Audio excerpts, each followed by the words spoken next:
Se pegarmos a pessoa portadora com deficiência, entra na escola no primeiro ano 700 mil pessoas, ninguém controla quem entra para o segundo grau. Por quê? Porque vai ficando no caminho. Mas na estatística, a escola está aberta para todos. Como a nossa justiça. Escancararam as portas da justiça, 100 milhões de ações em andamento no Brasil, e a ação não termina mais. 20, 30, 40, 50 anos. E sem educação, nós não conseguimos exercer a cidadania. Por quê? Porque a cidadania hoje corresponde ao direito a ter direitos. Como é que nós vamos ter direito a ter direitos se nós não conhecemos nossos direitos? Porque um deles só é acessível por meio da educação. E a educação, ao mesmo tempo, como bem dito aqui, também é um direito. Um direito e um meio que vai possibilitar o acesso aos outros direitos. Então fica só essa minha ponderação, 3 ponderações, porque daqui a pouco eu, diferentemente do Rodrigo, ele foi brilhante e usou pouco tempo. Mas se eu me empolgo, eu uso bastante tempo e não sou tão brilhante como ele, não. Então são só essas colocações, não são perguntas, não, são reflexões e agradeço também pela atenção dos senhores e pela atenção aqui do presidente da Câmara, o doutor Matheus, do Fábio, que aqui está coordenando também os trabalhos, né? E dos demais presentes, que alguns vejo aqui muito à distância, eu não enxergo bem, mas me parece que eu estou vendo lá um advogado, amigo antigo, o professor Silvestre. Eu enxergo mal, mas me parece ser ele aqui prestigiando o evento também. É ele mesmo? Ah, confirmado. E muitos outros e tantos outros. Como, repito, não enxergo bem, deixo aqui a minha homenagem a esse advogado que eu conhecia, o professor Silvestre, no passado, e a um recente que eu conheci hoje aqui, o doutor Felipe, que é da casa, em nome dos quais eu saúdo os demais advogados, que hoje também eu milito nessa área como consultor jurídica, depois de ter trabalhado por 27 anos como promotor de justiça. Obrigado e parabéns à casa e parabéns, professor Rodrigo, mestre Rodrigo.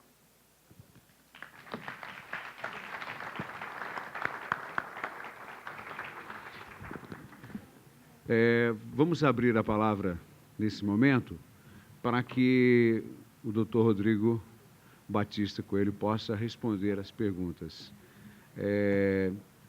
A Michele e também a Renata estão com os microfones nas mãos. Por favor, erga as mãos, quem quiser fazer pergunta, e se identifique, por gentileza. E assim, o doutor Rodrigo fica com o microfone também. Pode deixar o microfone do doutor Rodrigo para que ele possa responder. Se identifique, por favor, e faça sua pergunta. Boa noite, Rodrigo. Eu sou Michele Barreto, eu estudo...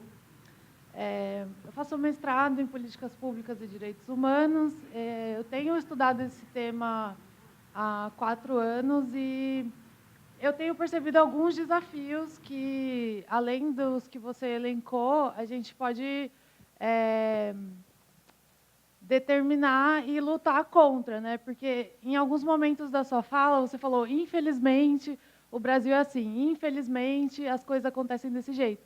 Mas eu acho que não é bem infelizmente, é a opção de quem está no poder, de quem está governando e das pessoas que se organizaram e colocaram essas pessoas para idealizar as leis e as ações públicas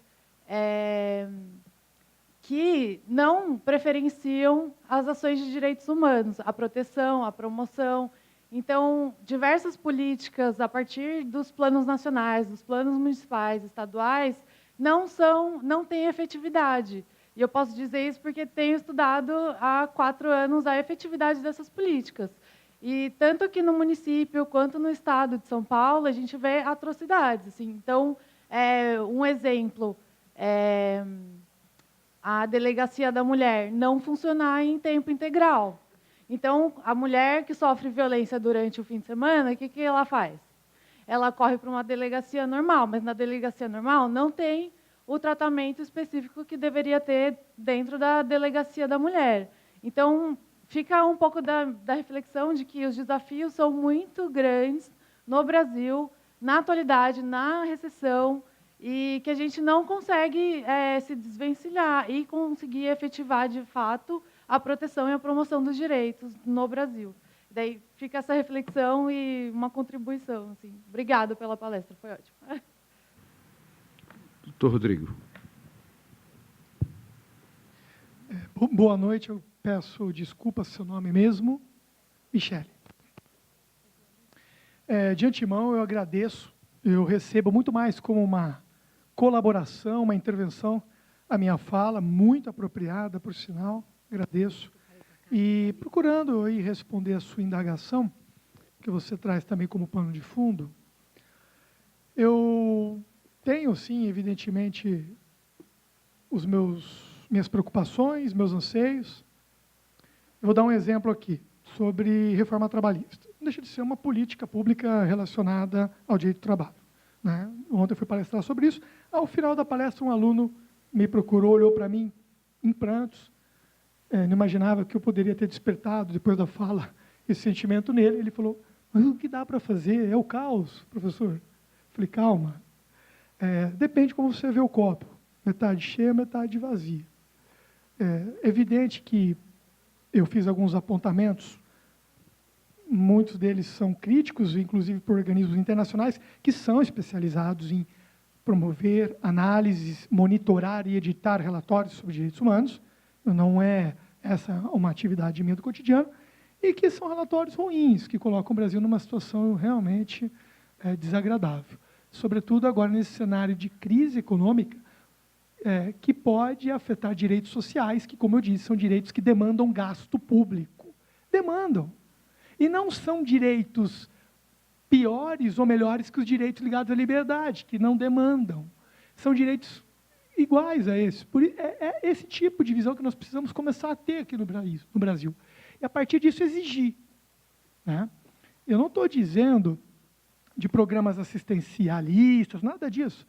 De dinheiro para educação de qualidade, saúde de qualidade. Porque, como eu disse, só a educação é que vai libertar o indivíduo da sua ignorância, da sua falta de inserção social. E quando eu falo, infelizmente, é o termo que você usou, porque, de fato, é um lamento. O Brasil é um país rico, vasto, eclético. Temos aqui pessoas de várias origens, de várias etnias, vários povos vieram para este país. Tínhamos tudo para prosperar. A gente, desde criança, fala que o Brasil é o país do futuro, mas que futuro que nunca chega, né? E hoje, se você perguntar se você vê futuro, eu garanto que a maioria diz, não vejo.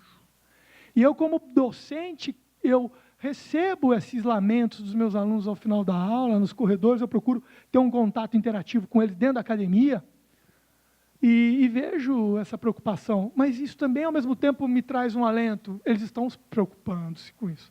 Eles estão minimamente interessados em fazer uma diferença.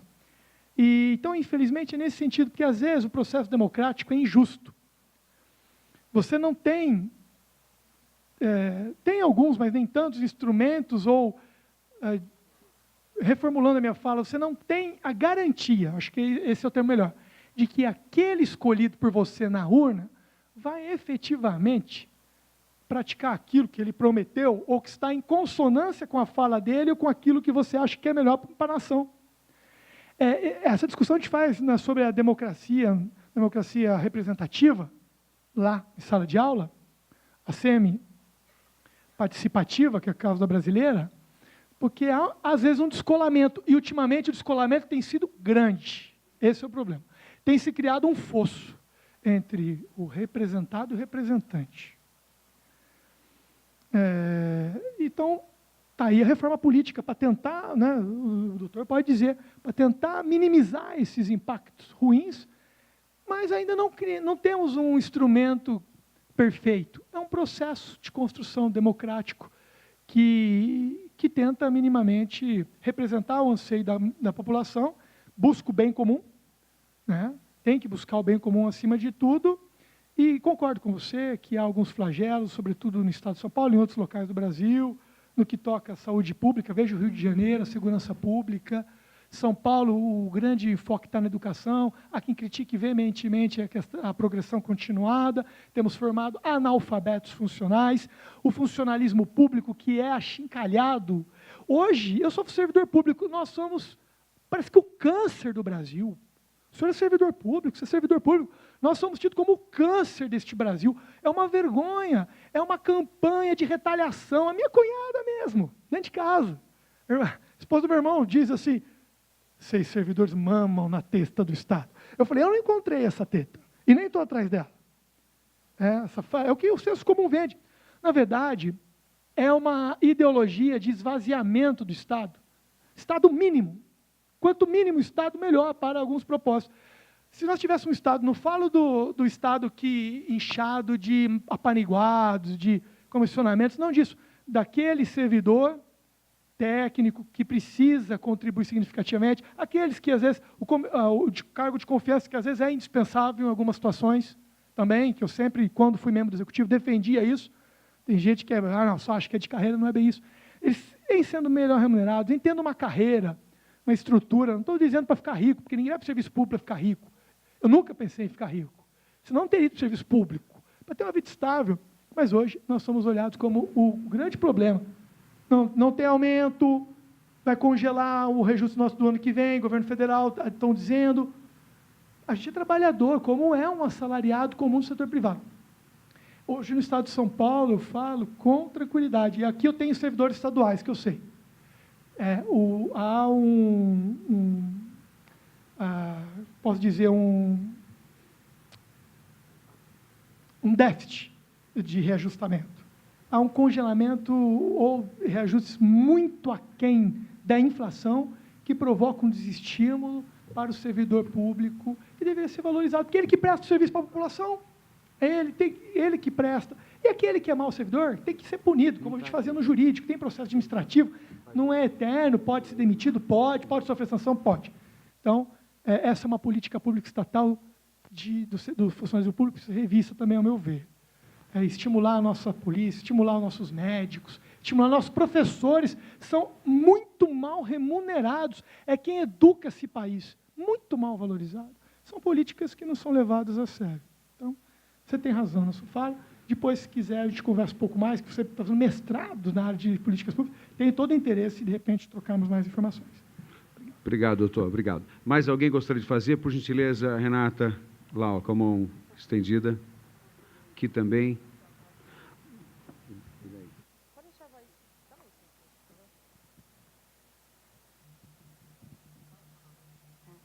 Boa noite, meu nome é Denise, eu sou advogada. Queria dizer, primeiramente, aos organizadores do evento, muito obrigada, que façam mais, porque nós precisamos. Agradecer ao Dr. Rodrigo, meu professor querido, é um privilégio estar aqui, uma honra, estar novamente revendo os temas do direito humano. E a minha pergunta talvez seja no sentido que já foi falado aqui, seria um pouco chovendo molhada, com relação à reforma trabalhista. Eu queria saber um pouco mais do Dr. Rodrigo, qual seria a sua opinião no sentido de que se a reforma trabalhista viria a fomentar essa questão do trabalho análogo ao escravo, e se o doutor acha que essa lei vai, entre aspas, pegar, se a jurisprudência vai vir confirmando essa lei, ou se, de repente, existe uma tendência a efetivar o direito humano em si, porque, na minha opinião, a reforma trabalhista, como a previdenciária, é um verdadeiro retrocesso aos direitos humanos e que, talvez, já a curto prazo, venha trazer um efeito muito nocivo à sociedade em geral. Então, é nesse sentido, da reforma trabalhista. Obrigada. Antes do doutor Rodrigo fazer a resposta, nós temos um teto para o encerramento às 22 horas, ok? Nós começamos por volta das 20 horas, 2 horas de evento, que é o teto máximo nosso. Então, nós vamos, o doutor Rodrigo vai responder, a gente vai fazer mais aquela pessoa que ergueu a mão ali atrás, e, na sequência, a gente vai fazer o sorteio do livro, ok? E, depois, a gente vai prestar uma homenagem e agradecimento ao doutor Rodrigo. Obrigado a todos. Pois não, doutor. Vou procurar ser breve. Denise, obrigado pela vinda. É uma aluna que eu me lembro com muita satisfação. Era brilhante, só tirava 10. É fácil lembrar desses alunos, 9, 9,5, 10. Como a gente lembra também que eles tinham 2, 3, ficam ali, professor, não deu certo. Enfim, brincadeira. Denise, a sua fala é uma fala que preocupa a todos os operadores do direito, sobretudo do direito do trabalho. Ontem, por exemplo, ficou no ar uma dúvida foi mais um bate-papo, tinha lá à mesa, para minha honra, o desembargador do trabalho, que foi presidente do TRT15, doutor Lorival Ferreira, estava lá. Eu falei, doutor, está errado, eu que tenho que sentar aí, o senhor tem que palestrar. Ele falou, não, você que veio aqui palestrar. Então, ele contribuiu muito, mas está em aberto. A reforma tem por escopo, segundo palavras do presidente do TST, ministro Ives Gandra, fomentar a empregabilidade, fomentar a competitividade, trazer para a formalidade aqueles que estão na informalidade, certo? Proteger efetivamente o trabalhador. Vocês podem entrar no site do Instituto FHC, que tem uma palestra dele em formato de PowerPoint, onde ele coloca esses argumentos. E eu levei ontem lá na palestra, como possíveis pontos positivos da reforma. Vi isso. E trouxe os pontos negativos também, que foram infinitamente maiores pelos estudos que eu fiz. Então, essa história de trazer para a formalidade, não acredito que seja automática, posso queimar minha língua. Ela é muito ampla, ela retalha toda a CLT. Teríamos que, talvez, fica uma dica, fazemos um debate sobre a reforma trabalhista, acho interessantíssimo. Ela vai entrar agora em vigor em novembro, estamos no vacácio legis, 13 de novembro, salvo engano. Ela sofre uma dura crítica por aqueles que defendem o direito do trabalho, enquanto direito social, porque ela dá maior autonomia às negociações coletivas em detrimento da própria norma, o convencionado valendo mais que o legislado, não que hoje a Constituição Federal não permita, permite, só que desde que haja uma contrapartida. Sempre naquela teoria do conglomeramento, na negociação coletiva, o trabalhador não pode perder, ele perde aqui, mas ganha ali, então há uma compensação. Hoje isso não se exige mais. Vai valer o convencionado, independentemente se ele perdeu ou não. Vou dar um exemplo do absurdo. Você pode convencionar agora o grau do adicional de salubridade. Se vai ser 10%, 20% ou 40%. Coisa que só um médico de medicina do trabalho é que pode aferir. Porque ele estudou para isso. Ele vai no local, ele sabe. Aqui o grau é 10%, é 20%, é máximo, médio ou mínimo. Agora não. Se ficou convencionado entre o sindicato patronal e o sindicato dos empregados, que é 10, mesmo sendo 40, vai ter que pagar só 10. E pode espernear no judiciário. Outro problema, tarifação de dano moral. Vai ter teto para definir dano moral. Vai ser, se o dano for leve, médio, grave ou gravíssimo.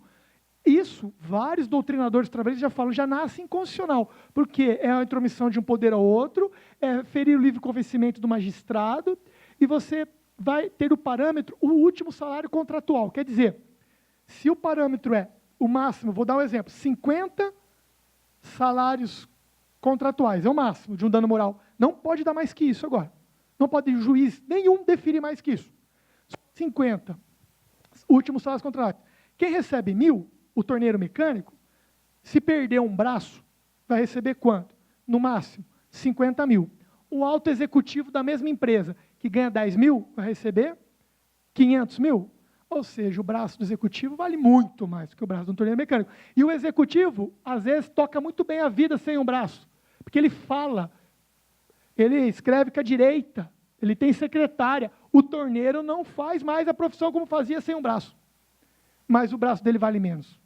Então, inverter, essa tarifação dano moral está sendo totalmente combatida pelo judiciário e não sei onde vai parar. Eu tenho reticências, acho que só o futuro dirá. Vamos precisar aí da jurisprudência para matar tudo isso, e aí sim os direitos humanos, esses tratados, essas convenções podem ser também um caminho. Obrigado, doutor.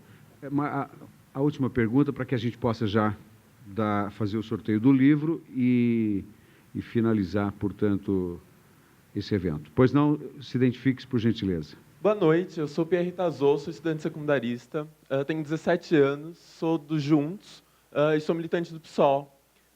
Primeiro de tudo, eu queria parabenizar por a palestra, inclusive por eu ter assistido essa palestra num ambiente desse, eu não ter visto, inclusive, nenhum impulso reacionário, ainda mais falando sobre um tema tão importante como esse, tão execrado na sociedade em que a gente vive atualmente. Eu gostaria de saber a que moldes a gente pode lidar com o fascismo, a exemplo do que vem acontecendo nos Estados Unidos, com a ascensão dos supremacistas brancos, dos LGBTfóbicos, dos racistas e dos xenofóbicos. Como que a gente pode lidar com o fascismo que tanto denigre e que tanto tira os direitos humanos numa sociedade e sem que a gente possa tirar os direitos humanos, né? Ok, obrigado. Doutor? Muito obrigado pela pergunta. Pierre? Pierre, veja que, no caso dos norte-americanos, eles já deram a resposta. Foram às ruas. Deram a resposta. A sociedade civil organizada não tem outro caminho. Exigindo. Trump ficou na saia justa. No primeiro momento, fez um discurso tendencioso. Depois, o próprio partido dele apertou e disse, está errado. Há direitos universais mínimos que devem ser respeitados, independentemente da tua convicção. Se você não respeita o que é diferente, se você não gosta do que é diferente, é direito seu. Mas fique calado, fique dentro de você. Você não pode praticar, externar isso. Aí você está sendo preconceituoso, fascista, xenófobo, né? E eu acho que é por aí. Eu acho que a sociedade civil organizada exigindo, se movimentando, se organizando, buscando solução dos órgãos constituídos, órgãos de proteção, organismos de proteção, do judiciário, é por aí, não tem outro caminho. Porque, como nós disse, normas nós temos para isso, né? Várias. Precisamos efetivá-las. Mas há uma onda mesmo, a gente vê ao redor do mundo, não só nos Estados Unidos, não, xenófoba, a gente vê na Europa também, em relação aos refugiados, que é um outro dilema que o mundo precisa se debruçar sobre isso. Muito obrigado. Obrigado, doutor Rodrigo. Solicitar agora, por gentileza, doutor Remédio, que possa fazer o sorteio. Nós temos uma lista de todas as pessoas que se fazem presentes aqui, algumas não se encontram mais e outras porque foi aberta a inscrição. É isso, Fábio? Então, doutor Remédio, por gentileza, gostaria que o senhor pontuasse uma das pessoas para que receba o livro. Perfeito. Foi apresentada uma lista aqui, eu escolhi... Pode falar um pouquinho mais próximo do microfone, por favor? Foi me apresentada uma lista, eu escolhi um número sem saber o nome e a jovem aqui viu se a pessoa estava presente, que tem uma assinatura. Então, o número escolhido é o 25. O nome é Kátia, acho que é Col. Kátia? Col, é isso? Col. Col, Kátia Col. Por gentileza, Kátia, se dirige à frente, pediria doutor Rodrigo e doutor Matheus que fizesse, por gentileza. Doutor Remédio, por gentileza. Fábio. Vamos fazer uma foto aqui, por gentileza, à frente.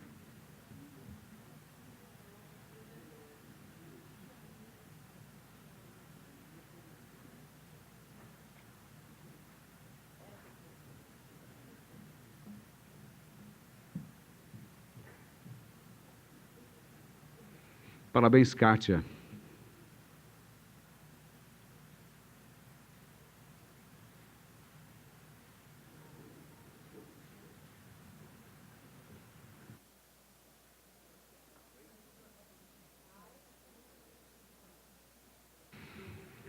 Obrigado. Solicito ao doutor Rodrigo que se continue, por gentileza, aqui no dispositivo. Doutor Matheus também. Obrigado, Fábio. Obrigado, doutor Remédio.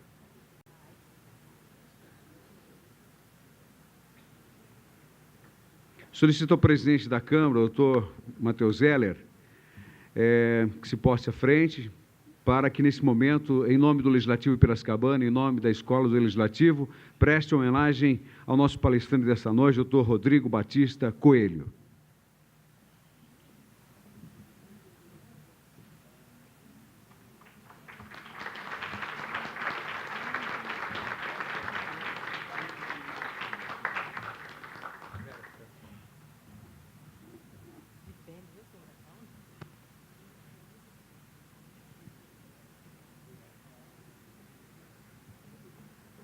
Passo a palavra nesse momento. Por favor, retorne ao dispositivo.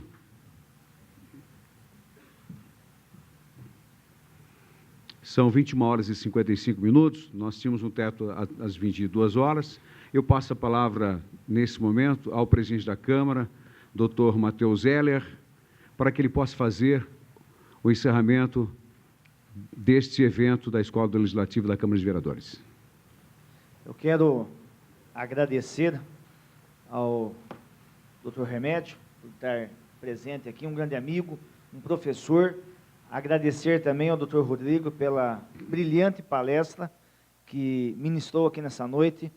Agradecer, na pessoa do Fábio Bragança, a Escola do Legislativo, que vem desenvolvendo um papel fundamental para que nós possamos ter cidadãos cada vez mais conscientes e preparados para esse futuro que nós nunca vemos, como foi muito bem dito aqui pelo professor Rodrigo, e eu acredito ainda que um dia nós iremos ver. Eu quero agradecer também a todos os departamentos, na pessoa da Kátia Garcia Mesquita, por ter se empenhado nesse evento, para que de fato ele pudesse acontecer com tanta maestria e com tantas pessoas assim. Hoje é terça-feira, são 10 horas, e nós temos o Salão Nobre da Câmara quase que lotado. Eu posso dizer isso, professor Rodrigo, porque eu participo de todos os eventos quase aqui na casa. E é muito difícil nós termos, numa terça-feira, nesse horário, o Salão Nobre com tantas pessoas assim. Então, muito obrigado pela presença de todos e que vocês, de fato, possam guardar o conteúdo dessa palestra, porque eu tenho a mais absoluta certeza que levaremos isso por toda a vida. Senhoras e senhores, convidados, nosso palestrante, Dr. Rodrigo, em nome do Poder Legislativo Piracicabano, quero agradecer a presença de todos, em especial do senhor pela palestra, que nos abrilhantou com os seus ensinamentos nessa noite, alusiva à comemoração ao Dia Nacional dos Direitos Humanos. Uma boa noite a todos.